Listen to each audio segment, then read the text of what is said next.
Welcome to everyone by YouTube channel लीलिमा सोनीथिला, जहाँ पे हम हीलिंग से रिलेटेड बहुत सारे वीडियोस देखते हैं और हम सीखते हैं कि कैसे हम अपने हेल्थ, वेल्थ और एक हैप्पीनेस भरा जीवन अपने जीवन में जी सकते हैं। तो आज का हमारा टॉपिक क्या है? आज का हमारा टॉपिक है कि व्हाट इज बिलीफ सिस्टम। अपनी हीलिंग के लिए अगर हम बात करें या अपने अच्छे हेल्थ के लिए बात करें या कैरियर से रिलेटेड या मनी या रिलेशनशिप में अगर हम अच्छा चाहते हैं तो हमारा बिलीफ सिस्टम क्या है, ये बहुत ही ज्यादा डिपेंड करता है कि अगर हमारा बिलीफ सिस्टम अच्छा है तो हमारे जीवन में सारी चीजें अच्छा होना चालू हो जाएगा। लेकिन हम बहुत निगेटिव अगर सोचते हैं तो सारी चीजें निगेटिव ही होगी, चाहे हम कुछ भी क्यों ना कर ले।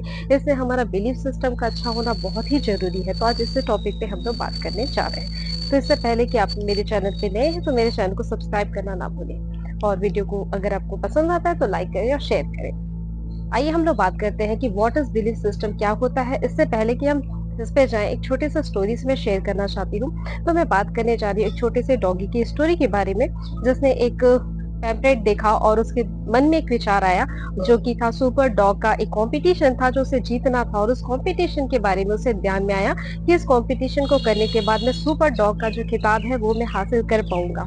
और उसके साथ उसने बहुत सारे हैप्पीनेस अपने अंदर रख लिया, एक एनर्जी उसने क्रिएट की उन सारी चीजों से। और फिर वो कंपटीशन के लिए जब गया वहां पे, तो बहुत ही खुश होकर के वो गया था। बहुत सारी चीजें उसके अंदर चल रही थी, लेकिन जब वो देखता है कि बहुत सारे लोग हैं उस कंपटीशन में, बहुत बड़ी भीड़ लगी हुई है उस कंपटीशन में, तो उसके दिमाग में बहुत सारे विचार आने चालू हो जाते हैं। उसको लगता है अरे कैसे हो पाएगा, इतने सारे लोग हैं। हमारे साथ भी ऐसा ही होता है कि जब हम किसी कंपटीशन या किसी चीजों के बारे में बात करते हैं तो हमको लगता है कि कैसे हो पाएगा मेरे लिए, मैं तो इतना परफेक्ट नहीं हूँ, या हम इतने अच्छे से नहीं कर पा रहे हैं, कैसे हो पाएगा। तो उसके दिमाग में भी ये सारे विचार चल रहे थे। और उसी दौरान जब वो उस कंपटीशन के लिए आगे जाता है तो सब पहले चले जाते हैं, वो थोड़ा लेट हो जाता है, थोड़ा डिले हो जाता है। लेकिन जब सिलेक्शन की बारी आती है तो सबसे पहले सिलेक्शन की लिस्ट थी कि उसको जो है एक स्केलिंग करना था, उसकी हाइट की स्केलिंग करनी थी। जहाँ पे उसकी हाइट थोड़ी सी कम थी वो फिर से थोड़ा सा डिमोटिवेट हो जाता है, बट जब वो अच्छे से तनते हुए खड़ा होता है तो उसको कहीं ना कहीं ले लिया जाता है, क्योंकि उसके अंदर एक बिलीफ सिस्टम था और उसके साथ उसने एक एनर्जी भी क्रिएट कर ली थी कि मुझे इस कॉम्पिटिशन को जीतना है चाहे कुछ भी हो जाए।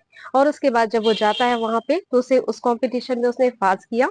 और उसके बाद नेक्स्ट कॉम्पिटिशन उसे फाइट करना पड़ता है, जहाँ पे उसका 3 अलग-अलग हिस्से में कॉम्पिटिशन होती है। सबसे पहला हिस्सा होता है जहाँ पे उसे अपनी फूड खुद से उसे लेनी थी और कुछ बटन दबाने थे, अपनी फूड खुद से लेनी थी। वो उस स्टेप को वो पूरा कर पाता है। दूसरा था कि अच्छे से बैठ कर के प्रॉपर वे में उन्हें उन चीज़ों को, डाइट को फॉलो करना था और लेना था। तो उस कॉम्पिटिशन को भी वो क्वालीफाइड कर पाता है। अब बारी आती है सबसे टफ कॉम्पिटिशन, तीसरी कॉम्पिटिशन की। जब बारी आती है तो उसे एक कॉम्पिटिशन फाइट करना था जहाँ पे एक लेडी उसे था जिसके आंखों पर पट्टी बंधी हुई थी और पट्टी बंधने के दौरान उसे उसे चलाना था। अब उस कॉम्पिटिशन में होता क्या है कि जैसे वो स्टार्ट करता है तो वो लेडी जो है वो गिर जाती है, क्योंकि कुछ अलग अलग टास्क वहां पे थे और वो गिर जाती है। और उसी कंपटीशन के तहत उसे डिस्क्वालिफाइड कर दिया जाता है, उसी घड़ी उसे वहां से निकाल दिया जाता है। वो कंपटीशन को हार गया था ऐसा अब उसके अंदर वो भावनाएं आ जाती है, क्योंकि कहीं ना कहीं वो उस कंपटीशन से एलिमिनेट हो चुका था, वो लेफ्ट हो चुका था और उसे बाहर निकाल दिया गया था। अब उसका जो अभी भी उसके अंदर वही ड्रीम्स था कि सुपर डॉग की कंपटीशन को मैं जीत पाता तो मेरे लिए कितना ही अच्छा होता। अभी भी वो एनर्जी अपने अंदर क्रिएट कर रहा था और बाहर से वो उस चीजों को देख रहा था और वो रोते हुए उस चीजों को देखता था बाहर खिड़की से खड़े होकर के। और उसे काफी बुरा लगता है कि मैं क्वालिफाइड नहीं हो पाया और मैं इस खिताब को नहीं जीत पाया। और उसके बाद होता यह है कि जब रियल लाइफ में उसके पास ये अवसर मिलता है, जब वो वहां से निकलता है तो एक लेडी थी जो कि ब्लाइंड लेडी थी और वो छड़ी लेकर के चल रही थी। तो उससे लगता है कि इस कंपटीशन में तो मैं हार गया, लेकिन इस रियल लाइफ में मैं नहीं हारूंगा और इस लेडी को वाकई में मैं रोड क्रॉस कराऊंगा। और उसके बैग को पकड़ते हुए उसे अपने साथ लेकर के चलता है और जहाँ पे उसे अलग अलग रास्ते से जाना पड़ता है, एक छोटे सकरे रास्ता, और इस तरीके से वो रोड को अच्छे से क्रॉस कराता है उस मार्ग तक जहाँ उस लेडी को जाना था, वहां तक उसे लेकर के जाता है। और ये सारी चीजें, आश्चर्य बात यह है कि अपने इस टास्क को वो पूरा कर पाता है। जिस कंपटीशन से उसने हारा था उस लेसन को उसने सीखा और सीखने के बाद रियल लाइफ में जब इम्प्लीमेंट किया उसने, तो उसे वो जीत पाया। और इसका रिजल्ट क्या मिला? उसका रिजल्ट ये मिला कि जितने भी उसके पार्टिसिपेंट थे जो साथ में पार्टिसिपेट कर रहे थे और उसके जितने भी जजेस थे वो सारी चीजों को देख रहे थे उसके लिए। और देखने के दौरान उसे क्या किया जाता है, जब वो उसे सारी चीजों को बाहर से देख रहे थे और देखने के दौरान उसे देखा जाता है कि वो रियल लाइफ में चीजों को तो अच्छे से कर पाया। इस कंपटीशन को वाकई में वो जीत पाया जहां से हमने उसे एलिमिनेट कर दिया था, उसे हमें निकाल दिया गया था। और इसके दौरान जब उसे वापस बुलाया जाता है और उसे वो सुपर डॉग का किताब जो उसने वाकई में देखा हुआ था कि ये मुझे चाहिए, उस किताब को उसे दिया जाता है और वो उसी एनर्जी को क्रिएट कर पा रहा था, क्योंकि वो हार तो जरूर गया था लेकिन उसने अंदर उसी एनर्जी को बरकरार रखा अपने अंदर। तो हम भी जब कभी अपने जीवन में हार जाते हैं तो हमें क्या लगता है, निगेटिव चीजें हम अपने अंदर लेकर के चलते हैं और उस एनर्जी को जो हमने कहीं क्रिएट किया था, और ये एनर्जी क्या थी, ये एनर्जी थी प्रेम, एक हैप्पीनेस जो हम अपने अंदर क्रिएट कर रहे थे। तो यही है सबसे बड़ी एक बिलीफ सिस्टम में बढ़ने की चीजें कि उस चीजों को हम प्रेम और हैप्पीनेस के साथ अपने जीवन में कर पाते हैं। और वो चीजों को उस जीता और उस चीजों के लिए उसकी वैसे ही जहां से जैसा उसने सोचा था उस कॉस्ट्यूम के साथ उसकी फोटो क्लिक की गई और वो बहुत ज्यादा खुश था। तो हम भी अपने जीवन में इस चीजों को जीत सकते हैं। अब इस मोरल ऑफ स्टोरी, इस स्टोरी से हमने क्या सीखा कि उसका बिलीफ सिस्टम क्या था और उसके लिए उसने क्या एनर्जी क्रिएट की थी, उसका होना बहुत ही जरूरी था। अगर उसके अंदर वो बिलीफ सिस्टम नहीं होता, वो एनर्जी नहीं होती, तो शायद उस चीजों को वो हारने के बावजूद भी जीत नहीं पाया होता। इसलिए हमारा बिलीफ सिस्टम, हमारा माइंड क्या काम कर रहा है, वो होना बहुत ही जरूरी है। तो अब हम लोग बात करना चाहते हैं इस वीडियो पे आगे कि what is belief system, belief system क्या होता है और ये कैसे काम करता है और इसके क्या क्या घटक है और ये कैसे हमारे जीवन को प्रभाव करता है और इसकी हीलिंग की टूल्स भी क्या है। इस वीडियो को लास्ट तक देखें ताकि इस चीजों को आप समझ सकें। अब बात करते हैं व्हाट इज बिलीफ सिस्टम। जब भी हम बिलीफ सिस्टम के बारे में बात कर रहे हैं तो हमारा बिलीफ सिस्टम क्या बोलता है, इसमें हमारे विचार क्या बोल रहे हैं, एक व्यक्ति के अंदर चलने वाली उसकी विचार क्या है, उसकी धारणाएं क्या है, उसकी मान्यताएं क्या है, ये सारी चीजों का एक बहुत बड़ा प्रभाव हमारे जीवन में पड़ता है। और ये हमारे जीवन में एक आकार दे रहा होता है जो भी चीजों को हम चाहते हैं, चाहे वो हमारे उद्देश्य हो, चाहे वो हेल्थ से रिलेटेड हम कुछ सोच रहे हो या हमारे फाइनेंस से रिलेटेड हम सोचते हो या कैरियर या तो फिर रिलेशनशिप, हर एक एरिया में हमें कहीं ना कहीं ये आकार दे रहा होता है। हमारा बिलीफ सिस्टम क्या है, वही चीजें हमें आगे लेकर के जाता है। और इसलिए अब हम लोग बात करते हैं कि इस बिलीफ सिस्टम को हमने समझा, जो भी हम विचार, जो भी धारणाएं या जो भी कल्पनाएं हम अपने अंदर कर रहे हैं, वो ही हमें हमारे डेस्टिनी तक पहुंचने में हमें हेल्प करता है। और वो हमारे लिए एक बिलीफ सिस्टम ही होता है जो एनर्जी क्रिएट कर रहा होता है, एक पॉजिटिव एनर्जी हमारे अंदर बना रहा होता है, उसी से हम आगे बढ़ पाते हैं। अब बात करते हैं कि इसके चार घटक हैं जो हमारे जीवन में कहीं ना कहीं प्रभावित करते हैं। सबसे पहली चीजें है कि हम हमारी मान्यताएं, हम कौन सी मान्यताओं को अपने अंदर लेकर के चलते हैं। जैसे कभी कभी हम सोचते हैं यही सच है और ऐसा ही हमारे साथ होगा, तो हम वैसा ही उसे अपने अंदर लेकर के चलते हैं और वैसा ही हम लोग काम को करते हैं।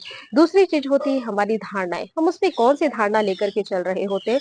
हमें लगता है कि ये सही है और ऐसा ही हमारे साथ होगा और इसके लिए हम, चाहे वो सही हो या चाहे वो गलत हो, एक धारणाओं को बना लेना, चाहे वो रॉन्ग भी हो, चाहे वो राइट भी हो, चाहे वो हो या ना हो, फिर भी बना लेना, वो होता है हमारा धारणाएं।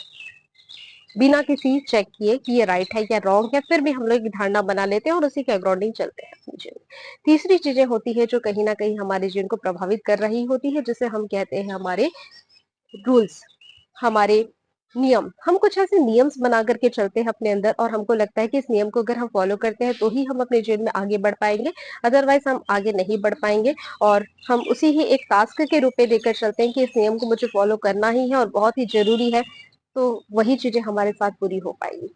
तीस चौथी चीजें हैं जो है हमारी जीवन में आने वाली जितनी भी प्रकार की है अपॉर्चुनिटीज, जिसे हम कहते हैं अवसर कह सकते हैं, और हम उसे सोचते हैं कि एक रेटिंग हम उसमें कर देते हैं, एक वैल्यू हम उसमें डाल देते हैं। किसी भी अपॉर्चुनिटी में एक वैल्यू देना कि ये अपॉर्चुनिटी मेरे पास आएगा तभी मैं अपनी लाइफ में आगे बढ़ पाएंगे, तभी अपने अच्छे हेल्थ को ले पाएंगे, अच्छे वेल्थ या अपने हैप्पीनेस भरे जीवन को हम ले पाएंगे, कैरियर में एक अच्छी अपॉर्चुनिटी इसी के द्वारा हमारे जीवन में आएगी। एक वैल्यू हम उसे दे देते हैं और उसी वैल्यू पे हम इंतजार करते हैं, चाहे हमारे जीवन में बहुत सारी अपॉर्चुनिटी भी क्यों ना आए, फिर भी उसी अपॉर्चुनिटी पे हम बढ़ने की कोशिश करते हैं। और हमें लगता है कि हमारे जीवन में कुछ भी अच्छा चल नहीं रहा है, क्यों नहीं हो रहा है, क्योंकि कहीं ना कहीं हम एक उस चीजों से बंध जाते हैं, एक वैल्यू जो हम क्रिएट करते हैं एक अवसर के, कि यही चीजों पे मैं आगे बढ़ना चाहते हैं, इसी चीजों पे हम करना चाहते हैं, और उसके पीछे बहुत सारी जो अपॉर्चुनिटीज हमारी लाइफ में आ रही है उसे हम कहीं ना कहीं इग्नोर करते हैं। इससे एक वैल्यू को देने की वजह से भी कभी कभी हम इसमें मिस कर जाते हैं। अब बात करते हैं इसके क्या क्या प्रभाव हमारे जीवन में पड़ते हैं बिलीफ सिस्टम की। तो बिलीफ सिस्टम जो है सबसे पहले तो बहुत बड़ा प्रभाव डालता है, यह हमारी लाइफ में सबसे पहले तो ये हमारे निर्णयों को प्रभावित करने का काम करता है। इससे हमारे डिसीजन जो है बहुत ज्यादा जल्दी से चेंज हो सकते हैं अगर हम कहें कि ऐसा करना है तो उससे क्या-क्या निर्णय हम ले पा रहे हैं। तो एक बिलीफ सिस्टम का होना बहुत ही ज़्यादा ज़रूरी होता है। एक अच्छे बिलीफ सिस्टम के साथ अगर हम किसी निर्णय को लेंगे तो कहीं न कहीं अच्छा होगा। जैसे एक स्वस्थ मस्तिष्क जो है, एक स्वस्थ शरीर जो है एक निर्णय को लेने में एक अच्छा निर्णय ले सकता है। लेकिन अगर हम बात करते हैं जिन लोग थोड़े बहुत लंबे समय से बीमारी का सामना कर रहे हैं, उन लोगों को देखना उनकी निर्णय लेने की शक्ति कहीं न कहीं थोड़ी-सी कम हो जाती है। क्यों? क्योंकि अंदर नेगेटिविटी आ जाती है, इसलिए ऐसा होता है। तो एक कहीं न कहीं एक बिलीफ सिस्टम में जब हम आगे बढ़ते हैं इससे प्रभाव यही पड़ता है कि हमारे निर्णय क्या हुए हैं, हमारे निर्णय को ये आकार देता है और साथ ही हमारे पूरे लाइफ को ये एक आकार देने का काम कर रहा होता है, चाहे हम हेल्थ में बात करें या अपने किसी भी एरिया में हम लोग बात कर रहे हो। और भी चीजें हैं जहाँ पे हमारे उद्देश्य क्या है, हमारे उद्देश्य के ऊपर और भी ये काम करता है कि हमारा उद्देश्य क्या है, उसको भी ये कहीं ना कहीं प्रभावित करने का काम करता है। अब हम लोग बात करते हैं कि ये हमारे जीवन को एक एनर्जी क्रिएट करता है। बिलीफ सिस्टम होना हमारे जीवन में एक एनर्जी को क्रिएट कर रहा होता है कि हमारे अंदर क्या एनर्जी चल रही है। अगर ये एनर्जी हैप्पीनेस ही है और प्रेम ही है और इसलिए हमें अपनी हैप्पीनेस भरी जीवन को और भी बढ़ाना है और अपने अंदर में हर एक चीजों के लिए अपने प्रेम रखने की जरूरत है ताकि हम इस एनर्जी को अपने अंदर क्रिएट कर पाए। अब बात आती है कि इससे रिलेटेड हमारे हीलिंग टूल्स क्या होने चाहिए। अगर हम कहते हैं कि मेरा बिलीफ सिस्टम थोड़ा अच्छे से काम नहीं कर पा रहा है या हम अपने बिलीफ सिस्टम में जब आगे बढ़ते हैं तो हमें बहुत ज्यादा सामनाई करनी पड़ती है हर चीजों की, तो इसके लिए क्या हीलिंग टूल्स हो सकते हैं? इसके लिए 3 बेसिक हीलिंग टूल्स है जो आप अपने जीवन में फॉलो कर सकते हैं। तो अपने जीवन में आप देख पाएंगे कि आपका बिलीफ सिस्टम कहीं ना कहीं एक स्ट्रॉन्ग बिलीफ पैटर्न में चेंज हो जाएगा। अगर आपको लगता है जैसे बिलीफ सिस्टम जैसे किसी लोगों का कमजोर है तो वो समझते हैं कि आज घर से निकलेंगे तो कुछ बुरा ना हो जाए मेरे साथ, अरे आज ऐसा ना हो जाए वैसा ना हो जाए, ये सारी चीजें कहीं ना कहीं हमारे अंदर निगेटिव थॉट को लाती है और वो सोच विचार ही हमारे अंदर उस निगेटिव घटना का जन्म होने देता है और वही चीजें हमारे जीवन में घटित हो जाती है। इसलिए उसे चेंज करना बहुत ही जरूरी है अगर कोई निगेटिव चीजें हमारे अंदर चल रही है तो इसका सबसे पहला हीलिंग टूल्स है अफर्मेशन की प्रैक्टिस। आपको अपने जीवन में अफर्मेशन की प्रैक्टिस करना बहुत ही जरूरी है क्योंकि हमारी आंखों के हम छवि में, अपने सोच विचार में, अपनी कल्पनाओं में जिन भी चीजों को आकार दे रहे होते हैं, जिस भी चीजों की छवि हम बना रहे होते हैं, वही चीजें हमारे सामने प्रकट हो जाता है। वही चीजें हमारे साथ होगी और हमें लगता है अरे हाँ मैंने तो ठीक ही सोचा था और ऐसा ही हमारे साथ होगा। लेकिन हमें अपने माइंड की रिप्रोग्रामिंग करने पे काम करना है जो कि अफर्मेशन के माध्यम से हम अपने जीवन में कर सकते हैं। दूसरी हीलिंग टूल्स है जो हमें अपने जीवन में करना है ग्रेटिट्यूड की प्रैक्टिस। कई लोग बहुत सारी शिकायतों को करते हैं और वो कहते हैं कि ये नहीं है, वो नहीं है, ये सारी चीजें नहीं है हमारे पास, लेकिन वो जो है उसके लिए वो ग्रेटफुल नहीं हो रहे होते हैं जिसकी वजह से उनके जीवन में वो कमी को इनडायरेक्ट रीति से आकर्षित कर रहे होते हैं और उनका नेगेटिव बिलीफ सिस्टम बनना चालू हो जाता है। इससे उन्हें क्या करना है, उन्हें ग्रेटिट्यूड की प्रैक्टिस करनी है। जो चीजें आपके पास ऑलरेडी है उसकी आप उससे आपको थैंक्सफुल हो जाना है और जो चीजें आपको ऑलरेडी चाहिए उसके लिए भी आपको थैंक्सफुल पहले से हो जाना है कि ये चीजें मुझे मिल चुकी है।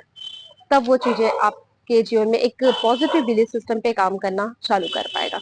तीसरी चीजें जो आपको करनी है जो आपके लिए बहुत ही हेल्पफुल है अपने जीवन को एक आकार देने के लिए, अपने उद्देश्य को पूरा करने के लिए, जो कि आपको जर्नलिस्ट लिखने की प्रैक्टिस करनी है। आप उठते साथ अपने जीवन में उन चीजों को लिखिए जो आप आज के दिन के लिए चाहते हैं, आज के पूरे दिन को आप कैसे डिजाइन करना चाहते हैं, उसी के अनुसार आप सारी चीजों को लिख सकते हैं। तो आपके जीवन में वही चीजें होना चालू हो जाएगा। हो सकता है आप 100% पूरा ना कर पाए लेकिन आप 20%, 30% या 40% तक तो पहुंचेंगे ही ना। इसलिए आप अपने दिन भर के प्रोग्रामिंग करें आपकी आज मुझे क्या करना है, क्योंकि आपका माइंड इतना पावरफुल है कि वो सारी चीजों को बिल्कुल रिजल्ट दे सकता है। इसलिए आपको ऐसा करना है, जर्नलिस्ट आपको लिखना है और उसकी लगातार प्रैक्टिस करनी है। जो चीजें आपके पास है उसकी उससे भी आपको लिखना है, उसके लिए थैंक्सफुल हो जाना है। जो चीजें आपके पास चाहिए आपको उस चीजों की भी आपको लिस्टिंग करनी है और पहले से उसके लिए जर्नलिंग लिस्ट के लिख के आपको प्रैक्टिस करना है और धन्यवाद आपको करना है, थैंक्सफुल आपको हो जाना है इन सारी चीजों के लिए। तो एक अच्छा आपका पॉजिटिव बिलीफ सिस्टम होना चालू हो जाएगा। धीरे धीरे इन सारी चीजें आपके जीवन में होना चालू हो जाएगी।